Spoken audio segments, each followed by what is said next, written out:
नमस्कार दोस्तों, स्वागत है आप सभी का यूट्यूब चैनल स्टडी पॉइंटर्स पर। आज है 17 मई 2023। आज जो सोशल साइंस का पेपर हुआ फर्स्ट शिफ्ट का, उसमें जो क्वेश्चन पूछे गए थे उन क्वेश्चनों का पेपर आंसर लेकर आ चुके हैं। यहाँ पर बच्चों द्वारा जो क्वेश्चन प्रोवाइड कराए गए थे, आज उन्हीं क्वेश्चनों पर बात की जाएगी। पेपर का लेवल कैसा आया? तो पेपर का लेवल ईजी टू मॉडरेट आया है। दोस्तों, अगर चैनल से पहली बार जुड़े हैं तो चैनल को सब्सक्राइब कर लें और बेल आइकन के बटन को प्रेस करें, जिससे आने वाली वीडियो का नोटिफिकेशन आपको सबसे पहले मिल सके। आज का पेपर शुरू करते हैं। देखते हैं पहला क्वेश्चन क्या पूछा गया। सविनय अवज्ञा आंदोलन की शुरुआत कब हुई थी? तो इसकी शुरुआत 12 मार्च 1930 को हुई थी। किसने की थी? तो महात्मा गांधी ने की थी। अगला क्वेश्चन देखते हैं।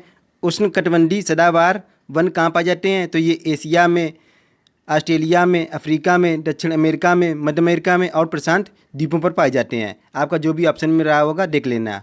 अगला क्वेश्चन देखते हैं। बुद्ध ने जो परिवर्तन दिया था उसे क्या कहते हैं? उसको धर्मचक्र परिवर्तन कहते हैं। चलिए आगे देखते हैं। अगला क्वेश्चन देखते हैं। वायुमंडल में सबसे ज़्यादा गैस कौन सी पाई जाती है? तो ये नाइट्रोजन पाई जाती है। कितने परसेंट? 78% पाई जाती है। वायुमंडल में परतों की संख्या कितनी है? तो 5 है। कौन कौन सी 5 परतें हैं? पहली है क्षोभ मंडल, दूसरी समताप मंडल, तीसरी मध्य मंडल, चौथी आयन मंडल, पाँचवीं बैरमंडल। तो यहाँ पर देखते हैं पहली क्षोभ मंडल में, तो क्षोभ मंडल में मौसम संबंधी सभी घटनाएँ होती हैं। दूसरी देखते हैं समताप मंडल, तो समताप मंडल में हवाई जहाज उड़ाने के लिए आदर्श मंडल होता है। समताप मंडल में ओजोन परत पाई जाती है, जो सूर्य से आने वाली पराबैंगनी किरणों को पृथ्वी तक आने से रोकती है। अगला मंडल देखते हैं मध्य मंडल, तो मध्य मंडल सबसे ये ठंडी परत होती है। अगला मंडल देखते हैं आयन मंडल में रेडियो तरंगें पाई जाती हैं। अगला मंडल देखते हैं बैरमंडल में हल्की गैसें पाई जाती हैं, जैसे हीलियम और हाइड्रोजन गैसें पाई जाती हैं। चलिए आगे देखते हैं। अगला क्वेश्चन देखते हैं। जनसंख्या की दृष्टि से भारत का विश्व में कौन सा स्थान है? तो ये पहला स्थान है। कितनी जनसंख्या है? 142.86 करोड़ है। दूसरा स्थान किसका है? चीन का है। तो इसमें जनसंख्या कितनी थी? 142.57 करोड़ थी। पहले जनसंख्या की दृष्टि से भारत का विश्व में दूसरा स्थान था, लेकिन अब भारत का पहला स्थान हो गया है। भारत में पूरे विश्व की जनसंख्या का प्रतिशत कितना है? तो 17.5% है। विश्व जनसंख्या दिवस की स्थापना कब हुई थी? तो इसकी स्थापना 11 जुलाई 1989 ईस्वी में हुई थी। क्षेत्रफल की दृष्टि से भारत का विश्व में कौन सा स्थान है? तो ये 7वां स्थान है। और अगर पूछा जाए पहला स्थान किसका है, तो रूस का है, और दूसरा स्थान कनाडा का है। भारत में पूरे विश्व का क्षेत्रफल का प्रतिशत कितना है? तो ये 2.4% है। सबसे ज़्यादा जनसंख्या भारत के किस राज्य में है? तो ये उत्तर प्रदेश में है। और अगर पूछा जाए सबसे कम जनसंख्या भारत के किस राज्य में है? तो ये सिक्किम में है। भारत में सबसे ज़्यादा क्षेत्रफल वाला राज्य कौन सा है? तो राजस्थान है। और पूछा जाए कि भारत में सबसे कम क्षेत्रफल वाला राज्य कौन सा है? तो ये गोवा है। आपको ये भी क्वेश्चन याद रखने हैं। चलिए आगे देखते हैं। अगला क्वेश्चन देखते हैं। आर्य समाज के संस्थापक कौन थे? तो स्वामी दयानंद सरस्वती थे। आर्य समाज की स्थापना कब हुई थी? तो 1875 ईस्वी में हुई थी। कहाँ पर हुई थी? बम्बई में हुई थी। और अगर पूछा जाए कि ब्रह्म समाज के संस्थापक कौन थे? तो राजा राम मोहन राय थे। और ब्रह्म समाज की स्थापना कब हुई थी? तो इसकी 1828 ईस्वी में हुई थी। कहाँ पर हुई थी? कलकत्ता में हुई थी। और आगे देखते हैं। रामकृष्ण मिशन के संस्थापक कौन थे? स्वामी विवेकानंद थे। और रामकृष्ण मिशन की स्थापना कब हुई थी? 1897 ईस्वी में हुई थी। कहाँ पर हुई थी? कलकत्ता में। अगला देखते हैं। सत्यशोधक समाज के संस्थापक कौन थे? ज्योतिबा फुले थे। सत्यशोधक समाज की स्थापना कब हुई थी? तो 1873 ईस्वी में हुई थी। कहाँ पर हुई थी? महाराष्ट्र में। और आगे देखते हैं। प्रार्थना समाज के संस्थापक कौन थे? आत्माराम पांडुरंग थे। और प्रार्थना समाज की स्थापना कब हुई थी? 1867 ईस्वी में हुई थी। कहाँ पर हुई थी? मुंबई में हुई थी। चलिए आगे देखते हैं। अगला क्वेश्चन देखते हैं। भारतीय संविधान की अनुसूची से संबंधित प्रश्न पूछा गया था। यहाँ पर बच्चे एग्जैक्ट क्वेश्चन नहीं बता पाए। उन्होंने बताया था कि अनुसूची से प्रश्न पूछा गया था। तो यहाँ पर अनुसूची से जितने भी पॉइंट बनते हैं उनको यहाँ पर देखते हैं। भारतीय संविधान के मूल संविधान में कितनी अनुसूचियाँ थीं? तो 8 अनुसूचियाँ थीं। जो वर्तमान संविधान में 12 अनुसूचियाँ हैं। तो यहाँ पर देखते हैं अनुसूची। पहली अनुसूची में क्या था? देश और 28 राज्यों का उल्लेख था। दूसरी अनुसूची में क्या था? वेतन, भत्ते और पेंशन थी। तीसरी अनुसूची में क्या था? शपथ संबंधित उल्लेख थे। चौथी अनुसूची में क्या था? राज्यसभा की सीटों का उल्लेख था। पाँचवीं अनुसूची में अनुसूचित जाट और जनजाति क्षेत्रों के प्रशासन का उल्लेख था। छठवीं अनुसूची में असम, त्रिपुरा, मेघालय और मिजोरम का जनजातीय प्रशासन था। सातवीं अनुसूची में केंद्र और राज्यों के बीच शक्ति का बंटवारा था। आठवीं अनुसूची में 22 भाषाओं का उल्लेख था। नौवीं अनुसूची में भूमि सुधार संबंधित था। 10वीं अनुसूची में क्या था? दल बदल संबंधित प्रावधान था। 11वीं अनुसूची में पंचायतों का प्रावधान था। 12वीं सूची में नगर निकायों का प्रावधान था। चलिए आगे देखते हैं। अगला क्वेश्चन देखते हैं। गोल गुम्बद कहाँ पर स्थित है? तो ये विजयपुर कर्नाटक में स्थित है। और गोल गुम्बद क्या था? बीजापुर के सुल्तान आदिल शाह का मकबरा था।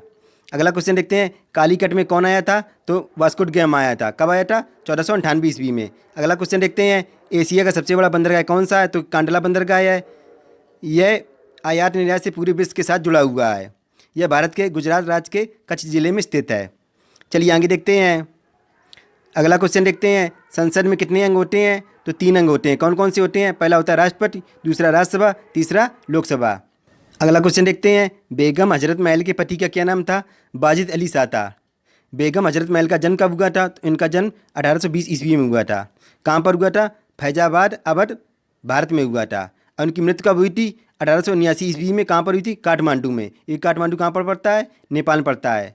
क्रांति देखते हैं, लखनऊ में 1857 की क्रांति का नेतृत्व किया था बेगम हजरत महल ने। चलिए आगे देखते हैं। अगला क्वेश्चन देखते हैं, पेरियार नदी भारत के किस राज्य में स्थित है? तो ये केरल राज्य में स्थित है। यह केरल राज्य की सबसे लंबी और बड़ी नदी है। अगला क्वेश्चन देखते हैं, विश्व का एकमात्र तैरता हुआ राष्ट्रीय उद्यान किस राज्य में है? तो ये मणिपुर में है। राष्ट्रीय उद्यान का नाम क्या है? तो इसका नाम है कैबुल लामजाओ। अगला क्वेश्चन देखते हैं, खजुराहो का मंदिर किसने बनवाया था? तो ये चंदेल राजपूतों द्वारा बनाया गया था। ये है कहाँ पर? ये मध्य प्रदेश में है। चलिए आगे देखते हैं। अगला क्वेश्चन देखते हैं, मौलिक अधिकार किस अनुच्छेद में वर्णित हैं? तो ये अनुच्छेद 12 से 35 में वर्णित हैं। और किस भाग में है? तो भाग 3 में है। और मौलिक अधिकार कहाँ से लिए गए थे? अमेरिका से लिए गए थे। अगला क्वेश्चन देखते हैं, राज्य की कार्यपालिका शक्ति किस में निहित होती है? तो ये राज्यपाल में निहित होती है। और पूछा जाए केंद्र की कार्यपालिका शक्ति किस में निहित होती है? तो राष्ट्रपति में निहित होती है। राज्य की कार्यपालिका शक्ति किस अनुच्छेद में है? तो अनुच्छेद 154 में है। और केंद्र की कार्यपालिका शक्ति किस में निहित है? तो अनुच्छेद 52(1) में है। चलिए आगे देखते हैं। अगला क्वेश्चन देखते हैं, राष्ट्रीय आपातकाल किस अनुच्छेद में नहीं है? तो किस अनुच्छेद में नहीं है? तो ये अनुच्छेद 358 में नहीं है। यहाँ पर देखते हैं, राष्ट्रीय आपातकाल किस अनुच्छेद में है? तो अनुच्छेद 352 में है। राष्ट्रपति शासन किस अनुच्छेद में है? तो अनुच्छेद 356 में है। वित्तीय आपातकाल किस अनुच्छेद में है? तो अनुच्छेद 360 में है। अगला क्वेश्चन देखते हैं, कासु ब्रह्मानंद रेड्डी नेशनल पार्क कहाँ पर है? तो ये आंध्र प्रदेश में है। ये आंध्र प्रदेश कहाँ पर पड़ता है? तो ये हैदराबाद में पड़ता है। अगला क्वेश्चन देखते हैं, मौली की राजधानी कहाँ पर है? तो ये बमाको में है। चलिए आगे देखते हैं। अगला क्वेश्चन देखते हैं, भारत की पूर्व से पश्चिम तक की कितनी लंबाई है? तो इसकी लंबाई है 2933 किलोमीटर। और अगर पूछा जाए कि उत्तर से दक्षिण तक की लंबाई कितनी है? तो ये 3214 किलोमीटर है। और पूछा जाए कि भारत की स्थलीय सीमा की लंबाई कितनी है? तो ये 15200 किलोमीटर है। और पूछा जाए कि भारत की तटरेखा की लंबाई कितनी है? तो ये 6100 किलोमीटर है। अगला क्वेश्चन देखते हैं, नाथुला दर्रा किन 2 देशों को जोड़ता है? तो ये भारत और चीन को जोड़ता है। नाथुला दर्रा किस राज्य में है? तो ये सिक्किम राज्य में है। चलिए आगे देखते हैं। अगला क्वेश्चन देखते हैं, खानवा का युद्ध कब हुआ था? तो ये 17 मार्च 1527 ईस्वी में हुआ था।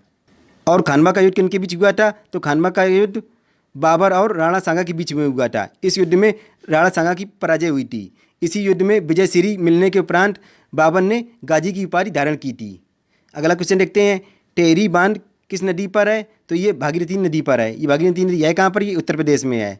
अगला क्वेश्चन देखते हैं, अहमदाबाद नगर किस नदी किनारे बसा हुआ है? तो ये साबरमती नदी किनारे बसा हुआ है। अहमदाबाद है कहाँ पर? ये तो ये गुजरात में पड़ता है। इसी के साथ आज का पेपर है कंप्लीट हुआ। और कैसा लगा हमें कमेंट बॉक्स में जरूर लिखकर बताएं। दोस्तों अगर वीडियो अच्छा लगा तो वीडियो को लाइक करें और अपने दोस्तों को शेयर करें। दोस्तों आपके एक लाइक से हमें मोटिवेशन मिलता है, जिससे हमारे कंटेंट आप प्लीज प्रोवाइड करा सकें। मिलते हैं नेक्स्ट चैनल। तब तक के लिए goodbye, have a nice day.